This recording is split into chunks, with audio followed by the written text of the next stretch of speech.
Dear students अस्सलाम वालेकुम। आज हमारा बायोलॉजी का नेक्स्ट यूनिट है जिसका नाम है दी सेल। सबसे पहले हम इसमें सेल वॉल की स्टडी करेंगे, cytoplasm and other organelles, nucleus, ER, endoplasmic reticulum and its types, Golgi apparatus, lysozymes, plastids, vacuoles, nucleus, difference between the prokaryotic and the eukaryotic sales.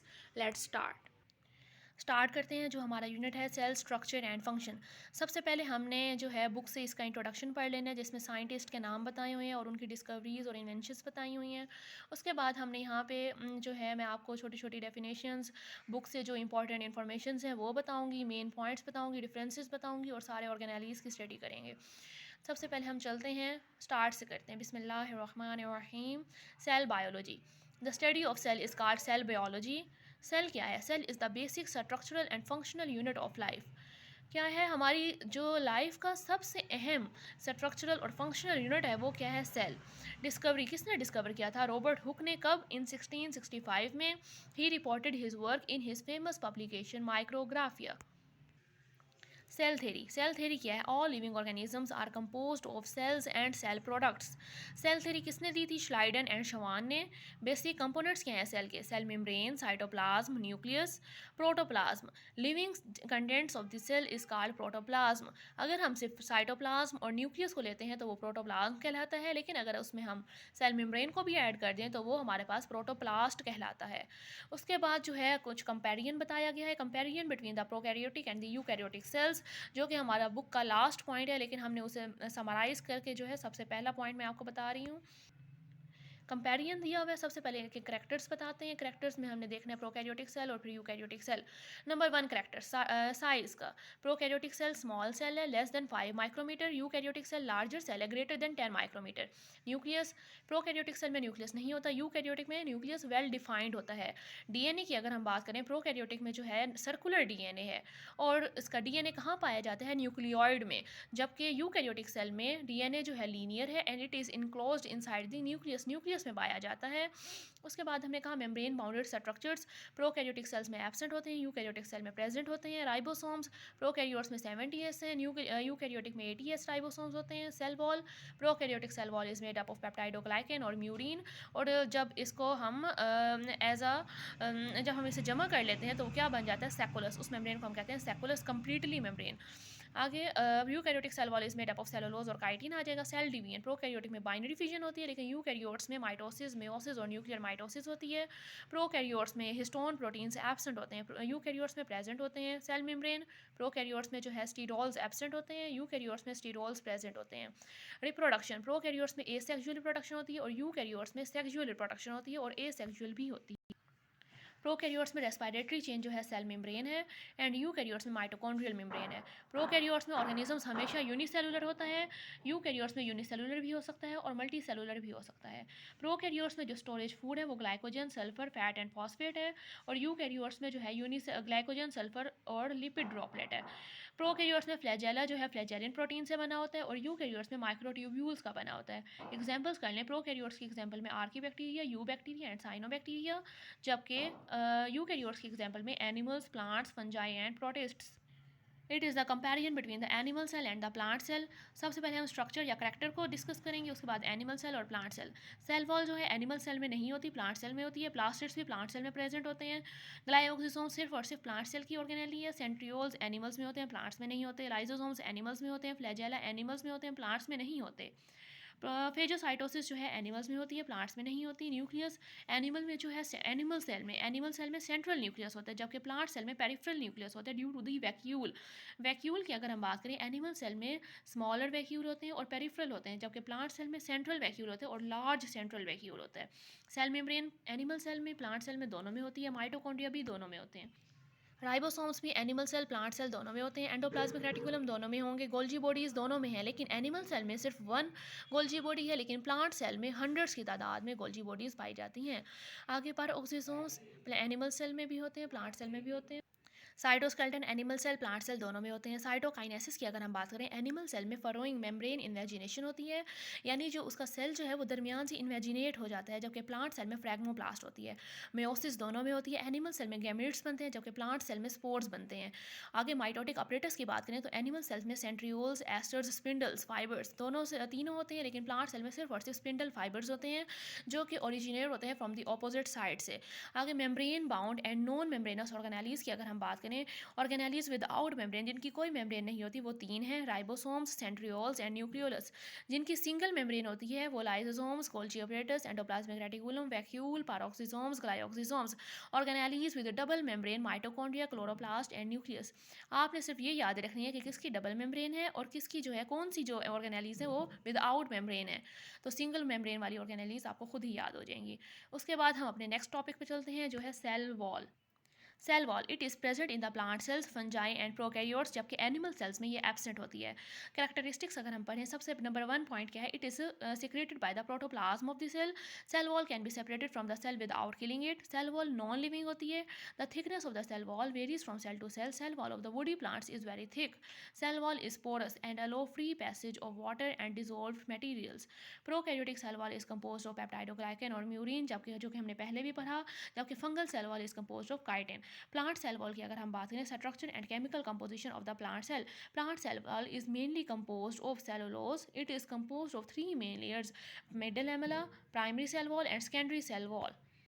सबसे पहले हम देखते हैं middle lamella. Middle lamella it is first to be form in between the primary walls of the adjacent cells. It holds adjacent cells together. It is composed of sticky gel like magnesium and calcium salts and pectin. यानी जो सबसे पहली layer है वो हमारे पास क्या है, middle lamella. Middle lamella outer layer है। अगली बात हम करते हैं primary cell wall. The primary cell wall is a true wall and develops only in newly growing cells. Only in newly growing cells. The primary wall is present inner to the middle lamella. The primary wall is composed of cellulose, microfibrils and some deposition of pectin and hemicelluloses.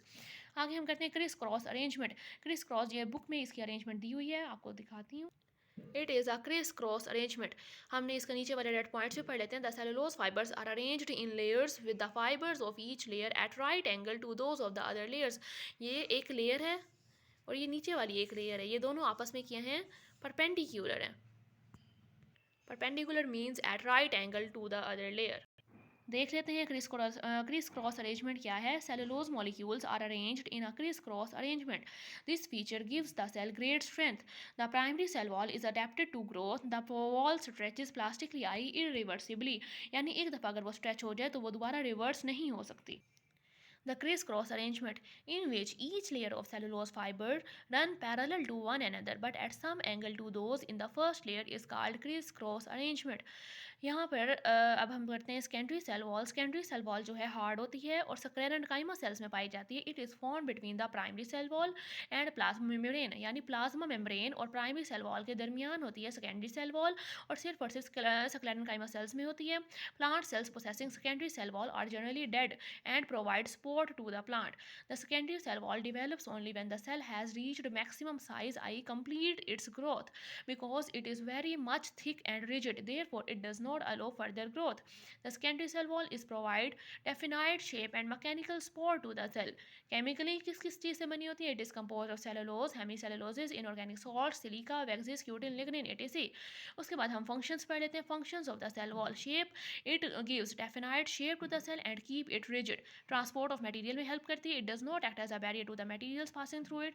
Mechanical support provide करती है and skeletal support for the individual cell to the plant as a whole. आगे protection भी provide करती है from the dry environment से और from osmotic lysis से। Apoplastic pathway, it helps in the movement of water and minerals through the apoplastic pathway. ये अगर हम यहाँ पर देखें तो आपको यहाँ से जो है बिल्कुल सही समझ आएगी। सबसे जो आउटर लेयर है वो है हमारे पास मिडल लैमेला। अक्सर स्टूडेंट्स जो है इस बात को समझने में गलती करते हैं, वो समझते हैं कि मिडल लैमेला इनर लेयर है, जबकि नहीं, मिडल लैमेला सबसे आउटर लेयर है। देन फर्दर आती है हमारे पास प्राइमरी वॉल, फिर आती है सेकेंडरी वॉल और फिर आती है हमारे पास प्लाज्मा मेम्ब्रेन। यानी सेल मेम्ब्रेन प्लाज्मा मेम्ब्रेन से आउटर होती है ना सेल वॉल, तो सेल वॉल में सबसे पहले आएगी मिडल लैमेला, फिर आएगी प्राइमरी वॉल, फिर आएगी सेकेंडरी वॉल और फिर आती है हमारे पास प्लाज्मा मेम्ब्रेन। हमारा नेक्स्ट टॉपिक है साइटोप्लाज्म। साइटोप्लाज्म हमारे पास क्या है, living gel of a cell, यानी एक सेल की जो लिविंग पार्ट है उसे हम क्या कहते हैं, साइटोप्लाज्म। डेफिनेशन कर लेते हैं, the fluid portion of the cell lying between the nucleus and the cell membrane, यानी न्यूक्लियस और सेल मेम्ब्रेन के दरमियान जितना भी पोर्शन है, जितनी भी ऑर्गेनेलीज हैं, उन सबको जो है सिंगल ऑर्गेनेली का नाम दिया जाता है जिसका नाम है साइटोप्लाज्म, यानी सारी अदर ऑर्गेनेलीज साइटोप्लाज्म में पाई जाती हैं। Composition of cytoplasm, the cytoplasm consist of cytosol, cytoplasmic inclusions, cell organelles, cytoskeleton. सबसे पहले हम देखते हैं साइटोसोल क्या है। The soluble part of the cytoplasm is called cytosol. जो सोल्यूबल पार्ट होता है साइटोप्लाज्म का वो साइटोसोल कहलाता है। It forms the ground substance of the cytoplasm, ये न्यूक्लियस के करीब होता है और कम गाढ़ा होता है। केमिकल कंपोजिशन की अगर हम बात करें, 90% इसमें वाटर है, 10% इसमें डिजोल्व्ड सब्सटेंसेस हैं। True solution and colloidal solution, small molecules and ions in the cytosol forms are true solution. Small molecules और आयंस में कौन कौन सी चीज़ें आ जाती हैं, salts, sugars, amino acid, fatty acid, nucleotides, vitamin and dissolved gases from क्या बना देती हैं, ट्रू सॉल्यूशन। ट्रू सॉल्यूशन कौन सा होता है, जिसमें सोल्यूट सॉल्वेंट में मुकम्मल डिसोल्व हो जाए, वो ट्रू सॉल्यूशन है। और जिस सॉल्यूशन में, यानी अगर ऐसा सॉल्यूशन जिसमें सोल्यूट जो है सॉल्वेंट में मुकम्मल डिसोल्व नहीं हुआ, वो क्या है हमारे पास, कोलॉइडल सॉल्यूशन। पढ़ लेते हैं कोलॉइडल सॉल्यूशन क्या है। Larger molecule forms a colloidal solution, a solution in which tiny particles of a substance remain suspend, यानी मुकम्मल डिसोल्व नहीं हुए और टाइनी पार्टिकल सस्पेंड रह गए हैं, वो क्या कहलाता है, कोलॉइडल सॉल्यूशन। दो तरह का होता है, सोल एंड जेल। सोल क्या होता है, जो वो पोर्शन जो गाढ़ा नहीं होता उसे हम कहते हैं the non viscous colloidal solution is known as sol. और जो गाढ़ा होता है वो सेल मेम्ब्रेन के करीब होता है, यानी प्लाज्मा मेम्ब्रेन के करीब होता है, उसे हम कहते हैं gel, cytogel. The viscous colloidal solution present in the peripheral parts of the cell, proteins often form a cytogel, it is towards the cell membrane. Cytoplasmic inclusions की अगर हम बात करें, इसमें साइटोप्लाज्मिक वेस्ट आ जाते हैं और स्टोरेज प्रोडक्ट आ जाते हैं जो कि साइटोप्लाज्म में स्टोर हुए हुए हैं। The cytoplasmic wastes and storage products present in the cytoplasm are called cytoplasmic inclusions. अगर हम सेल ऑर्गेनेलीज की बात करें, cytoplasm contains several cell organelles, i mitochondria, Golgi apparatus, lysosomes, plastids et cetera, ribosomes, बहुत सी ऑर्गेनेलीज जो हैं साइटोप्लाज्म में आ जाती हैं। फर्दर हमारे पास क्या है, cytoskeleton in the network of interconnected filaments, microfilaments and microtubules and fibers from the cytoskeleton which is present in the cytoplasm and support the cell. Functions पढ़ लेते हैं। फंक्शंस ऑफ साइटोप्लाज्म क्या है। फंक्शंस ऑफ साइटोप्लाज्म में जो first and most important function क्या है उसका, storage house. The most important function of the cytoplasm is to act as a storage house of vital chemical. दूसरा फंक्शन क्या है, site for metabolism. It is also a site for certain metabolic processes such as glycolysis and protein synthesis. Shape of the cell, cytoskeleton present in the cytoplasm maintain the shape of the cell. Cytoplasmic streaming movements दोनों में होती हैं, vesicles में भी, filaments में भी। A circular streaming movement can also be observed in the cytoplasm due to the contractile activity of the microfilaments. This movement is called cyclosis, which is responsible for the distribution of the cell contents in the cytoplasm. The free floating cell organelle mitochondria move about in the cytoplasm due to the cytoplasmic streaming movement. This is an active mass movement of the cytoplasm.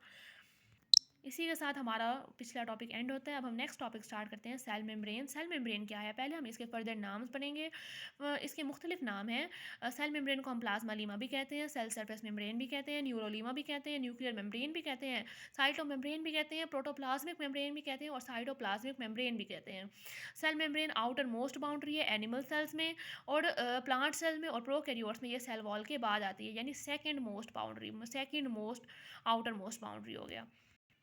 Chemical composition की बात करें तो 60 to 80% proteins, 20 to 40% lipids, carbohydrates small amount के होते हैं, 2 to 10% होते हैं। आगे हमने कहा chemical components of the cell membrane में क्या क्या आ जाता है, प्रोटीन, फॉस्फोलिपिड आ जाते हैं, कोलेस्ट्रॉल आ जाता है, steroids, glycoproteins, glycolipids, unit membrane model and fluid mosaic model. यहाँ पे हमने दो मॉडल्स पढ़ने हैं। सबसे पहले हम ये डायग्राम देख लेते हैं। इसमें क्या है, ये दिया हुआ है ग्लोब्यूलर प्रोटीन्स और ये जो पोर्शन है, ये वाला पोर्शन, ये क्या है हमारे पास, हाइड्रोफोबिक जोन नहीं, हाइड्रोफिलिक जोन है। अक्सर हम कहते हैं कि ये गोल गोल है तो ये हाइड्रोफोबिक होगा, नहीं, ये हाइड्रोफिलिक जोन है जो कि वाटर लवर होता है और पोलर होता है।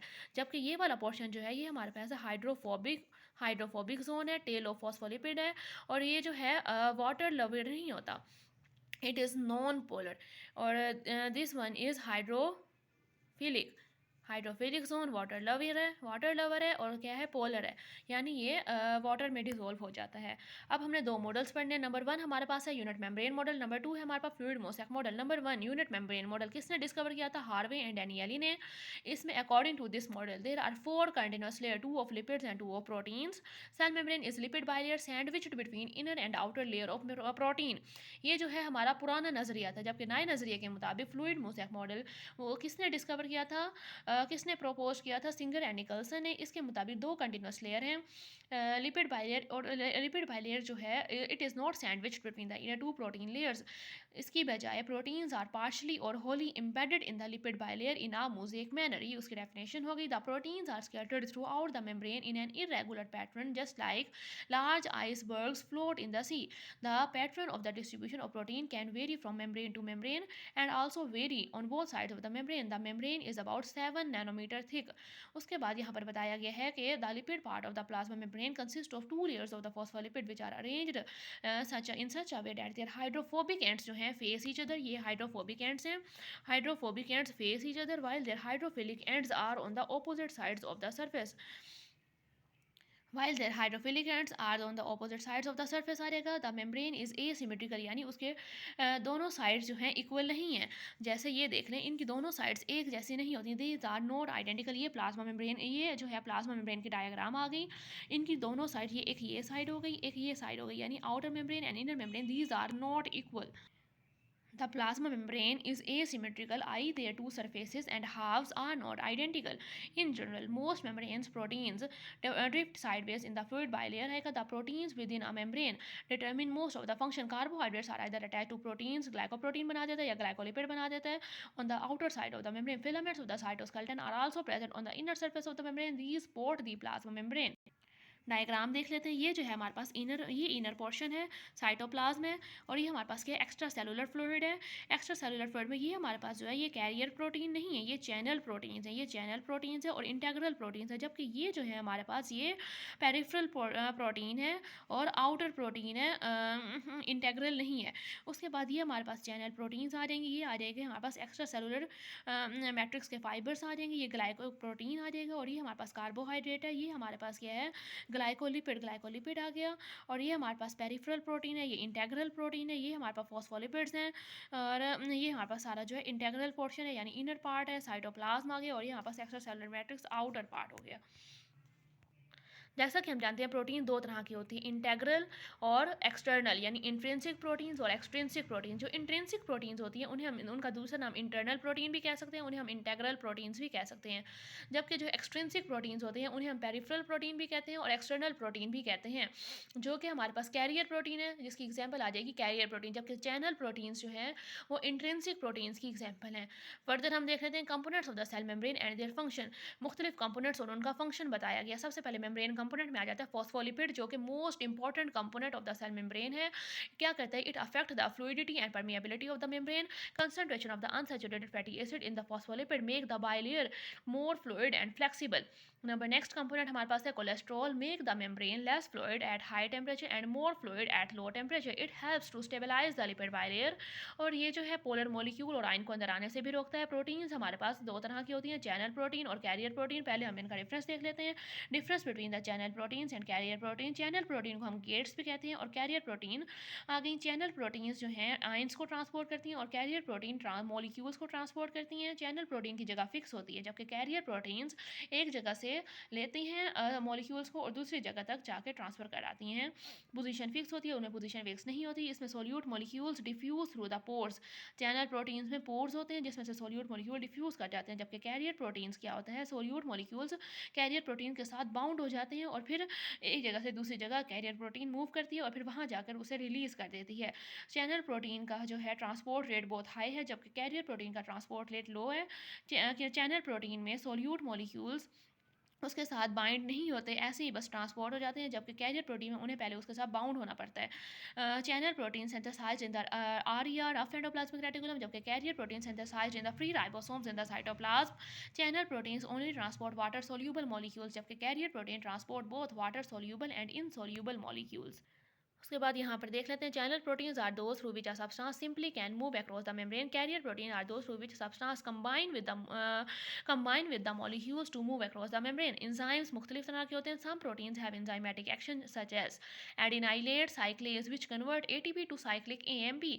रिसेप्टर्स क्या होते हैं? Receptors some proteins act as receptors e g. Hormone circulate in blood but bind to specific target cells with specific receptors. Antigens क्या होते हैं? Some proteins are antigens which enable जो एंटीबॉडीज के खिलाफ। एंटीजेंस क्या होते हैं? Antigens some proteins are antigens which enable the cells to recognise to other cells e g. Foreign substances can be recognised and attacked by the immune systems. Antigens जो है हमारी body के लिए खतरा होते हैं और हमारे इम्यून सिस्टम जो है उन्हें फ़ौरन पहचान जानते हैं, उनके खिलाफ जो है एंटीबॉडीज़ बनाना शुरू कर देते हैं। इट प्रोवाइड्स एंटीजन प्रोवाइड करते हैं structural support for the membrane. Glycolipid and glycoprotein self surface marker के तौर पर एक्ट करते हैं। They act as recognition sites, e.g. different glycolipids on the cell membrane of red blood cells for neurotransmitters and hormones. उसके बाद देख लेते हैं transport of material through the plasma membrane, यानी प्लाज्मा मेम्ब्रेन किस तरह ट्रांसपोर्ट में हेल्प करती है। Plasma membrane regulate cells interaction with its environment by controlling transport of material across the cell. Transport across membrane occurs due to obtain nutrients. Number 1 obtain nutrients. Number 2 waste substance को जो है excrete करने के लिए. Number 3 useful substances को secrete करने के लिए. Number 4 generates ionic gradients essential for the nervous and muscular activity आएगा. Number 5 maintain a suitable pH and ionic concentration within the cell for enzymic activity. और नंबर 6 homeostasis यानी maintain करता है. Plasma membrane helps in maintaining homeostasis by regulating the movement of water biomolecules and ions. Number 7 nerve impulse in neurons. The cell membrane transmits nerve impulses from one part of the body to the other to keep coordination. उसके बाद हम करते हैं ये जो है lipid boiler किन किन चीज़ों को गुजरने देती है और किन किन चीज़ों को नहीं गुजरने देती. Permeability of lipid bilayer. सबसे पहले हम पढ़ते हैं hydrophobic molecule cell membrane allow water यानी वाटर को गुजरने देती है and non polar molecules to permeate by simple diffusion. Small non-polar molecules such as oxygen and carbon dioxide readily dissolve in lipid bilayer and therefore readily diffuses across them. अगर हम small uncharged polar molecules की बात करें तो वो diffuse हो जाते हैं बाय सिंपल डिफ्यूजन, लेकिन large uncharged polar molecules diffuse होते हैं by facilitated diffusion. Small uncharged polar molecules diffuse rapidly across a lipid bilayer such as water. कौन उसकी एग्जांपल में कौन कौन से आ जाते हैं? Water, ammonia, ethanol and urea आ जाएगा. जबकि large polar uncharged polar molecule की एग्जांपल आ जाएगी glucose and sucrose. Are large uncharged polar molecules that are not permitted by the protein free lipid bilayer. Permeability of lipid bilayer अगर हम ions के हवाले से देखें तो वो आयंस को नहीं गुजरने देते. Lipid bilayer are highly impermeable to the charged molecules such as ions because all proteins are negatively charged. Endocytosis और एक्सोसाइटोसिस हमारे पास दो प्रोसेसेस हैं. सबसे पहले हम एंडोसाइटोसिस पढ़ते हैं. The inward movement of the materials by infolding of the cell membrane in the form of vacuole is known as endocytosis. Endocytosis में जैसे ही सब्सटेंस अंदर आता है तो मेम्ब्रेन डिलीशन अकर होती है. जैसे ही सब्सटेंस कोई भी फूड जो है सेल के अंदर आएगा तो उसकी मेम्ब्रेन डिलीट हो जाएगी. जबकि एक्सोसाइटोसिस की अगर हम बात करें मेम्ब्रेन डिलीट होती है और एट द एंड जो है मुकम्मल सेल डिलीट हो जाता है. अब हम एक्सोसाइटोसिस की बात. Exocytosis, it is the transport of material takes place from the cell to the exterior to other cells. Then such process is known as exocytosis. I waste products or secretions moves from the membrane by exocytosis. इसमें क्या होती है? Membrane addition अकर होती है. जैसे ही कोई food जो है सेल से बाहर मूव करता है तो उस फूड की जो मेम्ब्रेन है वो सेल की मेम्ब्रेन में ऐड हो जाती है और मेम्ब्रेन एडिशन अकर होती है और इसकी जो साइज़ है वो रिमेन सेम रहता है. Mechanism of transport through the plasma membrane. Small molecules आसानी से क्रॉस कर जाते हैं. एग्जांपल वाटर, ग्लूकोज आएगा. लार्ज मॉलिक्यूल्स को डिफिकल्टी होती है क्रॉस करने में. चार्ज पार्टिकल्स भी क्रॉस नहीं कर सकते, बहुत सारी उसने डिफिकल्टी फेस करनी पड़ती है. लिपिड सोल्यूबल जो है वो आसानी से क्रॉस कर जाते हैं. इंट्रिंसिक प्रोटीन्स यानी इंट्रिंसिक प्रोटीन जो इंटेग्रल प्रोटीन्स होती हैं which cause conformational change in the structure आ जाएगा. एक्टिव ट्रांसपोर्ट और पैसिव ट्रांसपोर्ट क्या होता है? हमने पढ़ा एक्टिव ट्रांसपोर्ट क्या होता है. जब हम लोअर कंसनट्रेशन से हायर कंसनट्रेशन पे मूव करते हैं और एनर्जी को यूज़ करते हुए लोअर कंसनट्रेशन से हायर कंसनट्रेशन तक मूव करते हैं तो वो एक्टिव ट्रांसपोर्ट है. जबकि पैसिव ट्रांसपोर्ट हायर कंसंट्रेशन से लोअर कंसंट्रेशन है without the utilisation of energy आ जाएगा. पैसिव ट्रांसपोर्ट की फर्दर टू टाइप्स हैं, डिफ्यूजन एंड ऑस्मोसिस. सारे पंप्स जो हैं जब भी पंप्स की बात होगी तो उनमें एक्टिव ट्रांसपोर्ट होती है, लेकिन जबकि गेट्स की बात होगी तो वो पैसिव ट्रांसपोर्ट की एग्जाम्पल में आ जाते हैं. अब हम ये एक टर्म पढ़ लेते हैं एम्फीफैटिक. क्या होता है? जो जिस ऑर्गेनिज्म में हाइड्रोफोबिक और हाइड्रोफिलिक मॉलिक्यूल्स दोनों पाए जाएँ वो क्या कहलाते हैं? एम्फीफैटिक. जैसा कि हमारे पास एग्जाम्पल आती है प्लाज्मा मेम्ब्रेन यूकेरियोट्स में पाए जाते हैं, तो वो क्या है, एम्फीफैटिक। अब हमने पैसिव ट्रांसपोर्ट की टाइप्स पढ़ी थी, दो, डिफ्यूजन एंड ऑस्मोसिस। डिफ्यूजन क्या है और ऑस्मोसिस क्या है? जब भी हम वाटर मॉलिक्यूल्स की बात करते हैं तो वो ऑस्मोसिस होता है। वाटर मॉलिक्यूल्स के अलावा जब भी किसी चीज़ की बात करेंगे from the higher concentration to the lower concentration without utilisation of energy, तो वो हमारे पास कौन सा प्रोसेस होगा, डिफ्यूजन होगा। डिफ्यूजन फर्दर दो तरह का होता है, simple diffusion and facilitated diffusion. Simple diffusion क्या होता है, अक्रॉस लिपिड बाइलेयर और थ्रू चैनल प्रोटीन्स यानी गेट्स के जरिए होता है, एग्जाम्पल आ जाएंगी गैस मॉलिक्यूल्स। जबकि फैसिलिटेड डिफ्यूजन कैरियर प्रोटीन्स के जरिए होता है, इस एग्जाम्पल में ग्लूकोज और अमाइनो एसिड आ जाते हैं। आगे ऑस्मोसिस क्या है, the movement of water molecule from an area of higher concentration to an area of lower concentration without the utilisation of energy is known as osmosis. Selectively permeable membrane allow only selective substances to pass through it.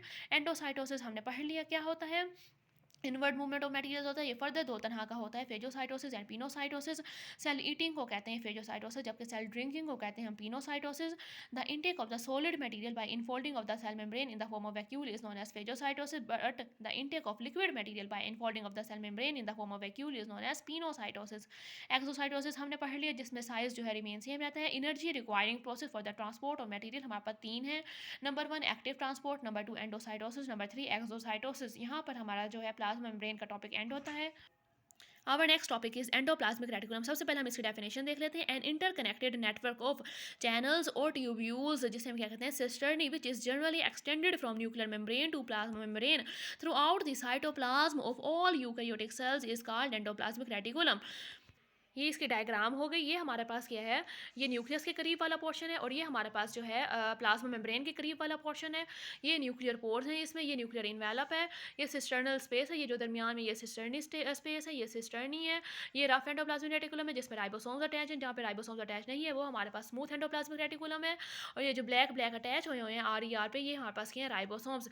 Red point पे पढ़ लेते हैं, the rough endoplasmic reticulum is marked by the presence of ribosomes attached to the membranes of the endoplasmic reticulum. Proteins synthesized on the ribosomes are pushed into channels of the ER from where they are transported to Golgi apparatus on their way out of the cell. इसमें एक tubule जो है, यानी एक tubule दूसरी tubule से किसके ज़रिए अटैच है, ये रही एक ट्यूब्यूल और ये रही दूसरी ट्यूब्यूल, दोनों आपस में रैंप्स, ये जो पोर्शन जिसके ज़रिए अटैच है उसे हम कहते हैं रैंप्स। स्मूथ एंडोप्लाज्मिक रेटिकुलम जो है टुवर्ड्स द प्लाज्मा मेम्ब्रेन होती है, जबकि rough endoplasmic reticulum towards the nucleus होती है। अब पढ़ लेते हैं सिस्टर्नी क्या है, the material present in these channels, यानी एंडोप्लाज्मिक रेटिकुलम में जो मटेरियल प्रेजेंट है, it is separated from the cytoplasmic material से कैसे सेपरेट होता है, बाय द स्फेरिकल और द ट्यूब्यूलर मेम्ब्रेन, जिसे हम क्या कहते हैं, सिस्टर्नी। सिस्टर्नी स्ट्रेट ट्यूब्यूल्स होती हैं। टाइप्स ऑफ द ईआर कर लेते हैं, are E are and S E R. Are E are हमारे पास क्या है, उसका एक दूसरा नाम है ग्रैन्यूलर राइबोसोम्स, क्योंकि उस पर राइबोसोम्स जाके अटैच हो जाते हैं तो उसे हम क्या कहते हैं, ग्रैन्यूलर राइबोसोम्स। जबकि स्मूथ है E R, smooth endoplasmic reticulum को क्या कहते हैं, agranular ribosomes. R E R has ribosomes attach to the side facing the cytoplasm and has rough appearance under electron microscope. इसके फंक्शंस क्या हैं, protein synthesis आ जाएगी एंड मैकेनिकल सपोर्ट। जबकि एस सी आर के functions अगर हम पढ़ें, एस सी आर में राइबोसोम्स अटैच नहीं होते और उसकी स्मूथ अपीयरेंस होती है अंडर इलेक्ट्रॉन माइक्रोस्कोप। उसके फंक्शंस की अगर हम बात करें, mechanical support, site of new membranes, transport of protein, transport of material within the cell and out of the cell, detoxification, drugs and poison आ जाएगा, store and release calcium ions muscle cells में, transport of impulses में, formation of Golgi complex, metabolism of lipids, metabolism of carbohydrates. Mostly cells जो हैं दोनों type की E R रखते हैं, एस सी आर भी, आर ई आर भी, लेकिन some cells such as skeletal muscle cells have only S C R यानी smooth endoplasmic reticulum, where therefore these are called sarcoplasmic reticulum. Next topic है हमारे पास Golgi apparatus या Golgi complex. Definition कर लेते हैं, the set of smooth membranes that are stacked into flattened fluid filled sacs called cisternae. These cisternae together with associated vesicles is called Golgi complex और Golgi apparatus. Golgi apparatus किसने discover किया था, 1898 में by Italian biologist Camillo Golgi. Dictyosomes की term कब use होती है, the Golgi apparatus in plant cells की अगर हम बात करें तो उन्हें क्या कहलाते हैं, the Golgi apparatus present in the plant cells are called dictyosomes. Number of sacs 3 to 7 होते हैं इन लोअर ऑर्गेनिजम्स में, अप टू 30 तक पाए जाते हैं। फंक्शनल रीजन्स की बात करें, there are 5 functional regions to modify proteins and lipids to form glycoproteins and glycolipids आ जाएगा। ओरिजिन इसका क्या है, बडिंग ऑफ एससीआर आ जाएगा। गोल्जी अपरेटस हैज 2 एंड्स, इसके 2 एंड्स होते हैं। Golgi apparatus has 2 ends, forming face and maturing face. Forming face का दूसरा नाम सिस गोल्जी। ये ट्रांसपोर्ट करता है, ये ट्रांसपोर्ट वेसिकल्स को ओरिजिनेट करता है और ये प्रोक्सिमल एंड है। ये आउटर फेस है और कन्वेक्स फेस होता है। जबकि मैच्योरिंग फेस जो है उसका नाम है ट्रांस गोल्जी और जो है वो उसका दूसरा नाम है डिस्टल एंड। डिस्टल एंड भी है और उसका वो कनकेव फेस है और इनर फेस है। अगर हम फॉर्मिंग फेस की बात करें, the outer convex face of the Golgi apparatus is known as forming face. ये न्यूक्लियस के करीब होता है, जबकि मैच्योरिंग फेस जो है inner concave face of the Golgi apparatus is known as maturing face, endoplasmic reticulum से दूर होता है। फंक्शन ऑफ एंडोप्लाज्मिक रेटिकुलम की बात करें, फंक्शंस ऑफ गोल्जी ऑपरेटस की अगर हम बात करते हैं, the main and most important function of the Golgi apparatus is cell secretion. It is the main function protein, it is the main functions of the Golgi apparatus. आगे number 2 इसका function है storage and modification of protein, formation of conjugated molecule, glycoprotein, glycolipid आ जाएगा, lipoprotein आ जाएगा, finishing, packing and export में help करता है, formation of cellular organelles like lysosomes, peroxisomes and ग्लाइकोक्सिसोम्स में हेल्प करता है, फॉर्मेशन ऑफ डाइजेस्टिव वैक्यूल्स आ जाएगा, formation of cell wall, phragmoplast formation during cell division which becomes cell wall of new cells, formation of acrosome during the spermatogenesis। acrosome हमारे पास है, it is a special form of the lysosome present in the head of the sperm, यानी कि sperm के head में पाया जाता है। अगर हम यहाँ पर देखें, ये किसकी डायग्राम है, गोल्जी कॉम्प्लेक्स की, ये उसका है फॉर्मिंग फेस है और ये हमारे पास है मैच्योरिंग फेस। ये न्यू वेसिकल यहाँ पर बनते हैं, यहाँ पे transport vesicle form from the Golgi apparatus, और ये हमारे पास क्या है, प्लाज्मा मेम्ब्रेन। अगर हम रूट ऑफ सिक्रीशंस की बात करें, सबसे पहले राइबोसोम्स, राइबोसोम से सिक्रीशन कहाँ निकलती है, आरईआर में, वो एसईआर को ट्रांसफर करता है और एसईआर से फर्दर वो हमारे पास गोल्जी बॉडीज में चली जाती है, जो कि उसे सिक्रीट कर देता है या मॉडिफाई कर देता है। आज का हमारा नेक्स्ट टॉपिक है लाइसोसोम्स। लाइसोसोम्स क्या है, the word lysosome means, lyso का मतलब है स्प्लिटिंग और सोमा मीन्स बॉडी, यानी बॉडी को स्प्लिट कर देना। The cell organelle bounded by single membrane which are rich in acid phosphatases and other hydrolytic enzymes and are concerned with the breaking activities are called lysosomes. Plants और fungi में जो central vacuoles हैं, certain vacuoles carry out enzymatic hydrolysis are function shared by lysosomes in animal cells. Lysosomes की वजह से food finally किस में convert हो जाती है, ग्लूकोज, अमाइनो एसिड और फैटी एसिड में कन्वर्ट हो जाती है। अब हम आगे पढ़ते हैं, lysosomes contain 40 enzymes, 40 different digestive enzyme. These enzyme can break down every major micromolecule of the cell. The contents of lysosomes क्या होते हैं, एसिडिक होते हैं। डिस्कवरी उसने डीड्यूब ने की थी 1949 में। साइज जो है लाइसोसोम्स का 0.1 टू 0.8 माइक्रोमीटर है। नंबर 15 टू 20 पर सेल होते हैं। ओरिजिन इसका क्या है, Golgi apparatus from the vesicles of Golgi apparatus से ये ओरिजिनेट होते हैं। प्राइमरी लाइसोसोम्स क्या है, सेकेंडरी लाइसोसोम्स क्या है, पहले हम देख लेते हैं। Primary lysosome, the acid phosphatase and other hydrolytic enzymes are made by ribosomes on RER. Then these enzymes are taken to Golgi apparatus and are budded off as Golgi vesicles, are called as primary lysosomes. जबकि secondary lysosomes के हैं, primary lysosome को जब हम food vacuole के साथ fuse करते हैं तो वो सेकेंडरी लाइसोसोम्स बना देते हैं। टर्शरी लाइसोसोम्स के हैं, लाइसोसोम्स जिसमें lysosomes containing undigested material after absorption of food into the cytoplasm, it is called tertiary lysosomes आ जाएंगे। अब हमने पढ़ा है व्हाट इज ऑटोफेगोसोम्स, क्या होते हैं autophagosome, the lysosomes which eat part of their, यानी जो अपने ही सेल के पार्ट को खा जाते हैं, उन्हें हम ऑटोफेगोसोम्स कहते हैं। ऑटोफेगोसोम्स और डाइजेस्टिव वैक्यूल दोनों क्या कहलाते हैं, सेकेंडरी लाइसोसोम्स। उसके बाद हम चलते हैं व्हाट फंक्शंस कर लेते हैं। फंक्शंस ऑफ लाइसोसोम्स क्या हैं, in order to perform the function the lysosome fuses with the membrane bound vesicles that arises from any of these pathway, I endocytosis, phagocytosis और ऑटोफेगोसाइटोसिस, और क्या बना देते हैं, एंडोसोम्स, फेगोसोम्स और ऑटोफेगोसोम्स बना देते हैं। These endosome fuses with the primary lysosome to form secondary lysosome. उसके बाद हम देखते हैं फेजोसाइटोसिस क्या है। एनी फॉरेन जब भी कोई बाहर से कोई ऑब्जेक्ट जो है सेल में एंटर होता है तो लाइसोसोम उसे इनगल्फ कर देते हैं और उसे सिंपल डाइजेस्टेबल पीसेस में ब्रेक डाउन कर देते हैं, जिस प्रोसेस को हम क्या कहते हैं, फेजोसाइटोसिस कहते हैं। इंट्रासेलुलर डाइजेशन भी होती है लाइसोसोम्स में और एक्स्ट्रा सेलुलर डाइजेशन भी होती है। Intracellular digestion, extra cellular digestion. उसके बाद हम कर लेते हैं ऑटोफेजी। और ऑटोफेगी क्या है, हमारे पास सेल्फ ईटिंग यानी खुद को खाना, इस प्रोसेस को हम क्या कहते हैं, autophagy. It is the process by which old worn out part of the cells such as old mitochondria are digested, thus materials of the cell may be recycled and cell may be renewed। अगर हम regeneration of the cell की बात करें, जिसका दूसरा नाम हमारे पास क्या, ऑटोलाइसिस यानी destruction of the whole cell, the enzymes of lysosomes can also result in the degeneration of the cell as may occur during some developmental process such as metamorphosis। Metamorphosis का क्या प्रोसेस है, Metamorphosis का process में larva जो है adult में तब्दील हो जाता है। अगर due to this function lysosomes को हम क्या कहते हैं, सुइसाइडल बैग्स भी कहते हैं। नंबर नेक्स्ट पॉइंट हमारे पास है lysosomal storage diseases। Several congenital diseases are caused due to the accumulation of the certain substances like glycogen and glycolipids आ जाएगा। These are called storage diseases। आगे causes इसके क्या हैं, the storage diseases are produced by a mutation that affect one of the lysosomal enzyme that affect one of the lysosomal enzymes involved in the catabolism of the certain substance। About 20 such enzymes, 20 such diseases are known because of the absence of the particular enzymes। यानी इसमें जो है particular enzyme की absence हो जाती है, जिसकी वजह से proper work नहीं हो पाता और डिजीज कॉज हो जाती है। 20 टाइप की डिजीज जो है अब तक पाई जाती हैं due to the lysosomal storage diseases. आगे नंबर 1 डिजीज हमारे पास GSD, glycogenesis type 2 disease. Liver and muscle appear filled with glycogen within membrane bound structures. Alpha glucosidase ये एंजाइम है।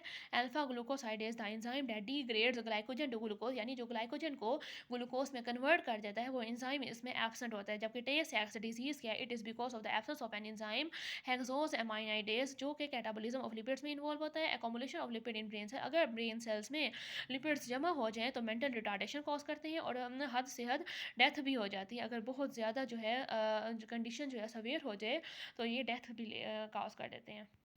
अब हम स्टडी करेंगे वैक्यूल्स। वैक्यूल्स क्या होते हैं? वैक्यूल्स आर लार्ज वेसिकल्स जो कहाँ से ओरिजिनेट होते हैं? ईआर से, एंडोप्लाज्मिक रेटिकुलम से, गोल्गी अपरेटस से और प्लाज्मा मेम्ब्रेन, ये तीनों जो है इसकी ओरिजिनेशन पॉइंट्स हैं। आगे functions of vacuoles in different kinds of cell. Food vacuole की बात करें, एनिमल सेल्स में क्या होते हैं? फूड वैक्यूल होते हैं। वो किससे बनते हैं? फेजोसाइटोसिस के जरिए बनते हैं। Contractile vacuole, fresh water प्रोटिस्ट्स have contractile vacuole that जो है जो कि क्या करते हैं, जो एक्सेस वाटर होता है उसे सेल से बाहर फेंक देते हैं। Thereby maintaining a suitable concentration of ions and molecules inside the cell, यानी अपने सेल को मेंटेन रखते हैं।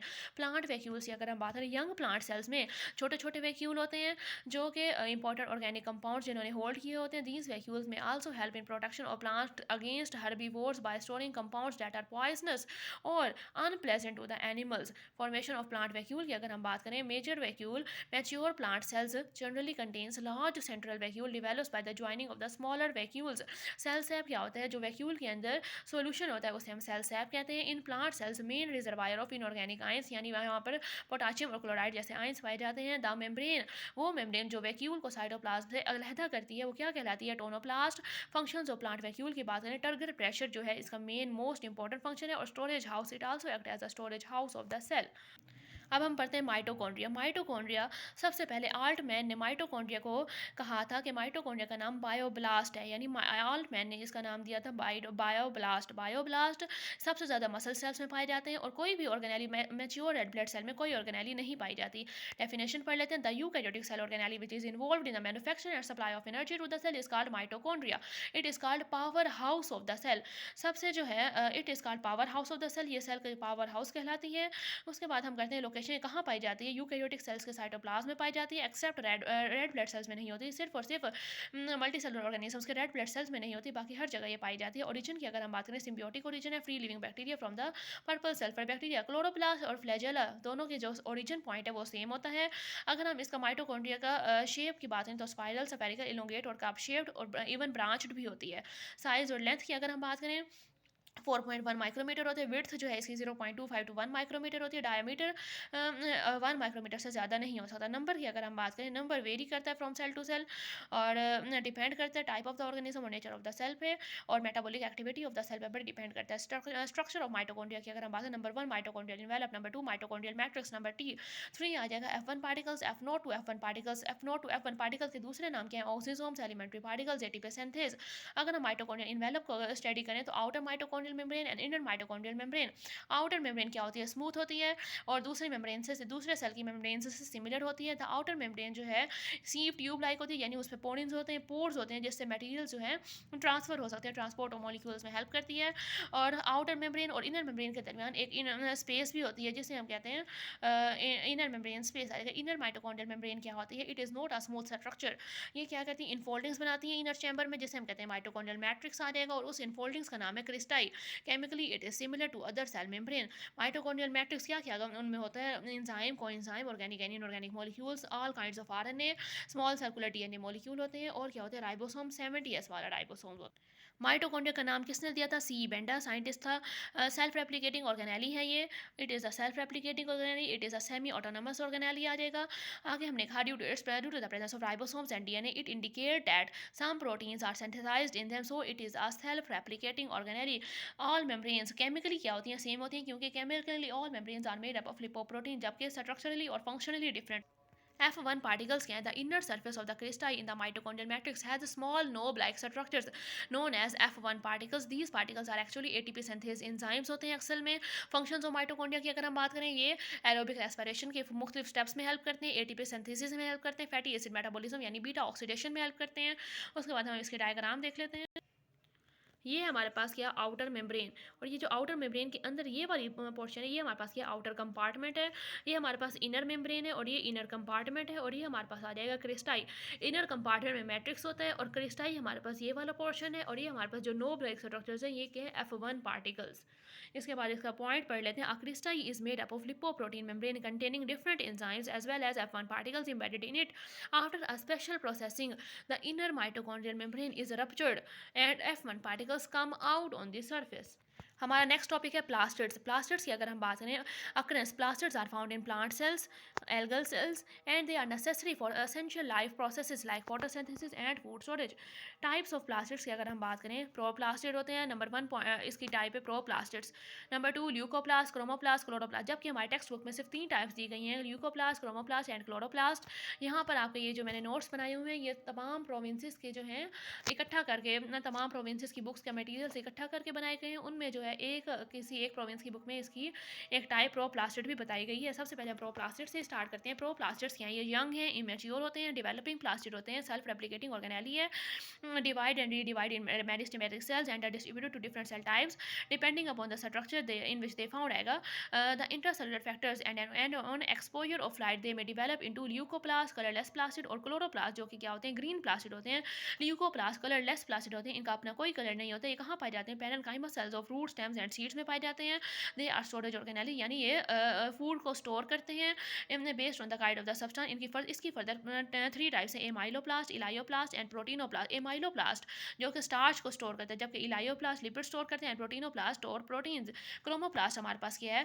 क्रोमोप्लास्ट वो टाइप है प्लास्टिड की जो क्लोरोप्लास्ट जबकि ग्रीन कलर प्रोवाइड करता है, लेकिन क्लोरोप्लास्ट की वो टाइप है जो ग्रीन कलर के अलावा बाकी पौधों में जितने भी कलर्स हैं वो क्रोमोप्लास्ट प्रोवाइड करता है। Chromoplast synthesise different coloured pigments other than green, therefore they are found in colored part of the flower such as flower petals, fruit flower, fruit wall, where they attract insects and thus help in pollination. Chloroplast chloroplast, yeah, it is also known as self-replicating organelle like mitochondria. Chloroplasts are found in green parts of the plant and also act as a site for photosynthesis आएगा। Chloroplast is a discoid structure, उसका discoid structure होता है like ये है chloroplast का discoid structure. ये हमारे पास इसका स्ट्रक्चर हम देख लेते हैं। ये जो है हमारे पास ये क्या है? येलो येलो जो स्ट्रक्चर है, येलो येलो ये फ्लूइडाइज्ड स्ट्रक्चर, ये क्या है? स्ट्रोमा। ये हमारे पास पूरा क्या है? ग्रेना। और ये पूरा जो है ग्रेना है, लेकिन अगर हम इसमें से एक स्टैक की बात करें, एक स्टैक क्या कहलाता है? थैलाकॉइड। और ये जो ग्रेना और ग्रेना को जो जोड़ रहा है वो क्या है? इंटरग्रेनम है। ये इसकी इनर मेम्ब्रेन है और ये हमारे पास इसकी आउटर मेम्ब्रेन है। क्लोरोप्लास्ट की फर्दर जो है 3 पार्ट्स हैं, envelope, stroma and thylakoids. Envelope क्या है? क्लोरोप्लास्ट भी डबल मेम्ब्रेनस ऑर्गेनेली है, आउटर मेम्ब्रेन और inner membrane. Between the outer and the inner membrane there is intermembrane space भी होती है। स्ट्रोमा की अगर हम बात करें, the ground mass of the chloroplast is called stroma. It is the colourless होता है, प्रोटीनेशियस सब्सटेंस है। which like endoplasmic reticulum, which like mitochondrial matrix also contain small circular DNA, यानी इसमें भी small circular DNA होता है, 70s ribosome होता है, all kind of RNA होते हैं, various enzymes होते हैं। थैलाकॉइड्स की अगर हम बात करें, the stroma contains a system of chlorophyll bearing double membrane flattened sac like structures called thylakoids. There are 2 types of thylakoids, smaller thylakoids and larger thylakoids. अब देखें, ये है हमारे पास क्लोरोप्लास्ट का स्ट्रक्चर है, ये उसकी क्या है? हमारे पास आउटर मेम्ब्रेन है, ये वाली इनर मेम्ब्रेन है, और ये हमारे पास क्या है? स्ट्रोमा। ये जो है हमारे पास ये क्या है? इंटरग्रेनम। ये पूरा ये स्ट्रक्चर जो है ये ग्रेनम है, और ये भी एक ग्रेनम है, और जो 2 ग्रेनम को जोड़ रहा है वो हमारे पास क्या है? इंटरग्रेनम, जिसे हम लार्जर थैलाकॉइड भी कहते हैं। और ये लार्जर थैलाकॉइड हो गया, इंटरग्रेनम हो गया। उसके अलावा ये जो है हमारे पास, ये जिसे हमने क्या कहा है? ग्रेनम। ग्रेनम जो है हमारे पास, ग्रेनम एक प्लूरल वर्ड है, अगर हम इसकी सिंगुलर देखें तो वो हमारे पास क्या है? ग्रेनम हमारे पास सिंगुलर वर्ड है। अगर हम इसकी प्लूरल देखें तो वो हमारे पास है ग्रेना। इतने सारे अगर ग्रेनम को देखें तो वो मिलके क्या बना देते हैं? ग्रेना। और इसकी जो एक सिंगल स्टैक है उसे हम क्या कहते हैं? Thylakoid. Single stack is known as thylakoid. और ये 2 थैलाकॉइड आपस में जुड़े हुए हैं। थैलाकॉइड की इंटीरियर स्पेस को हम कहते हैं ल्यूमन। पूरा स्ट्रक्चर यहाँ पर हमारे पास कंप्लीट हो गया। ये आउटर मेम्ब्रेन थी, इनर मेम्ब्रेन थी, ये एक स्टैक जो है वो हमारे पास क्या है? थैलाकॉइड। और ये सिंगल जो स्टैक है वो हमारे पास थैलाकॉइड है, और stack of thylakoid is known as granum. Granum जो है हमारे पास सिंगुलर है, इतने सारे ग्रेनम इकट्ठे हो जाएंगे तो उन्हें हम ग्रेना कहते हैं। ग्रेना हमारे पास प्लूरल है। ये जो 2 ग्रेनम को आपस में जोड़ रही है वो हमारे पास क्या है? दो ग्रेना को आपस में जोड़ रही है, वो हमारे पास क्या है, इंटरग्रेनम। इंटरग्रेनम को हम लार्जर थैलाकॉइड भी कहते हैं।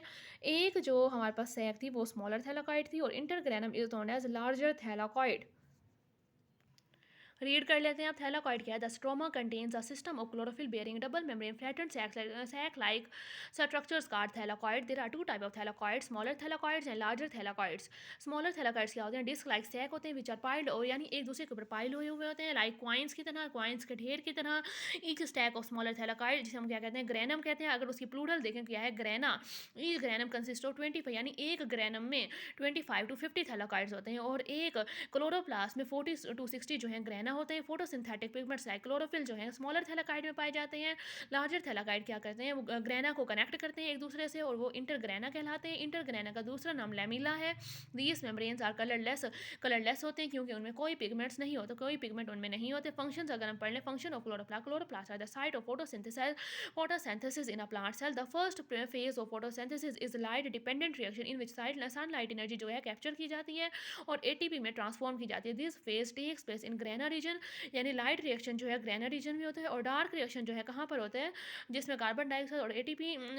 डार्क रिएक्शन में क्या होता है, एटीपी और एनएडीपीएच यूटिलाइज की जाती है, और कार्बन डाइऑक्साइड और शुगर जो है बनाई जाती है, in which carbon dioxide is reduce to make carbohydrates, यानी कार्बन डाइऑक्साइड रिड्यूस करके हम कार्बोहाइड्रेट्स, शुगर जो है हासिल करते हैं। और the enzymes for this activity are found in the stroma region of the chloroplast. Our next topic is nucleus. First organelle to be discovered is nucleus आएगा, the membrane bounded organelle having hereditary material in the form of chromosome which controls all the activities of the cell is called nucleus. Discover किसने किया था? Robert brown ने 1831 में। Location क्या है? Animal cell में central में पाया जाता है, लेकिन प्लांट सेल में पेरिफेरल होता है due to the presence of the large central vacuole. और तीन तरह के होते हैं, mononuclear, binuclear, multinuclear, और एक ए न्यूक्लियर और नॉन न्यूक्लियर भी पहली टाइप है इसकी, जिसमें कोई न्यूक्लियस नहीं होता। मोनोन्यूक्लियर में एक न्यूक्लियस होता है, बाय न्यूक्लियर में दो न्यूक्लियस होते हैं, मल्टी न्यूक्लियर में मैनी न्यूक्लियाई होते हैं, more than two nuclei. Ultra structure of nucleus की अगर हम बात करें, nuclear envelope, outer nuclear envelope जो है हमारे पास स्मूथ होता है और डबल मेम्ब्रेनस होता है। It discovered with ribosomes and it is connected with the membrane of ER, यानी एंडोप्लाज्मिक रेटिकुलम। इनर मेम्ब्रेन जो है it encloses the nuclear contents. Perinuclear space, दोनों आउटर और इनर मेम्ब्रेन के दरमियान जो स्पेस है उसे हम क्या कहते हैं, perinuclear space. Nuclear pores, the outer and inner membrane are continuous at certain pores resulting in the formation of the nuclear pores which are formed by the special protein known as nucleoporin. Nucleoporin की मदद से ये pores बनते हैं, जिसमें से exchange अकर होता है, एक्सचेंज और मटेरियल्स अकर होता है, carbohydrates and lipids moving into the nucleus.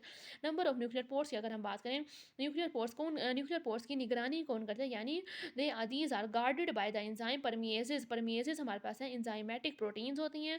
Number of nuclear pores की अगर हम बात करें, अनडिफरेंशिएटेड सेल्स जो एक दूसरे से डिफरेंशिएट नहीं हो सकते, जैसे एग्स हैं, दे हैव अबाउट 30,000 पर न्यूक्लियस है, लेकिन डिफरेंशिएटेड सेल्स जैसे रेड ब्लड सेल्स हैव 3 और 4 पोर पर न्यूक्लियस। न्यूक्लियोप्लाज्म का दूसरा नाम है कैरियोलिम्फ, कैरियोप्लाज्म।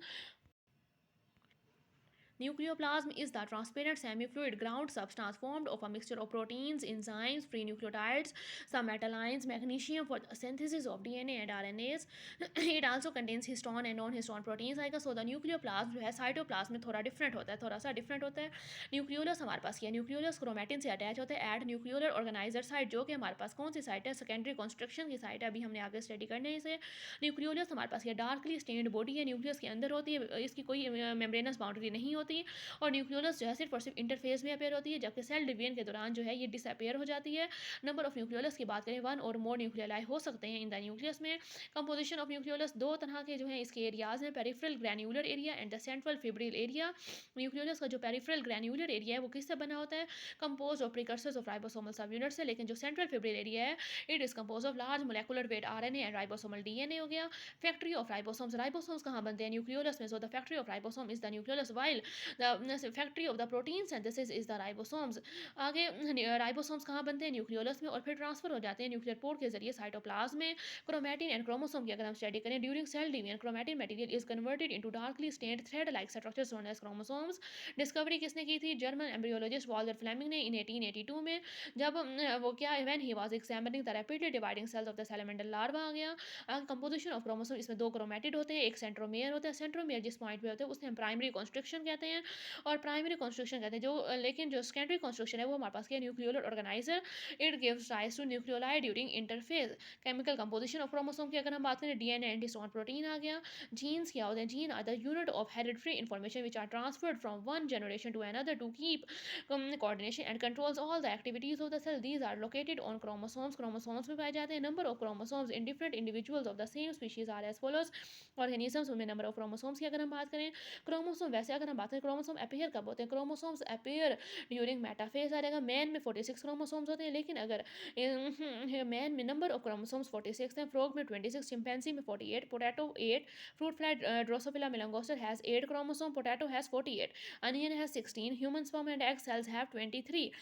मैन में 46 होते हैं, लेकिन अगर हम ह्यूमन स्पर्म यानी उनके गैमीट्स की बात करेंगे तो दोनों गैमीट्स में हाफ हाफ हो जाएंगे, 23। Garden B has 14, ferns have more than 500 chromosomes, mosquito has 6, honeybee has 32, corn has 20, sugarcane has 80, frog has 26, mouse has 40 and penicillium has 2 chromosomes।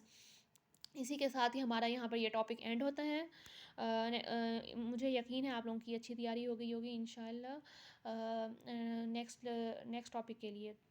अल्लाह हाफ़िज़।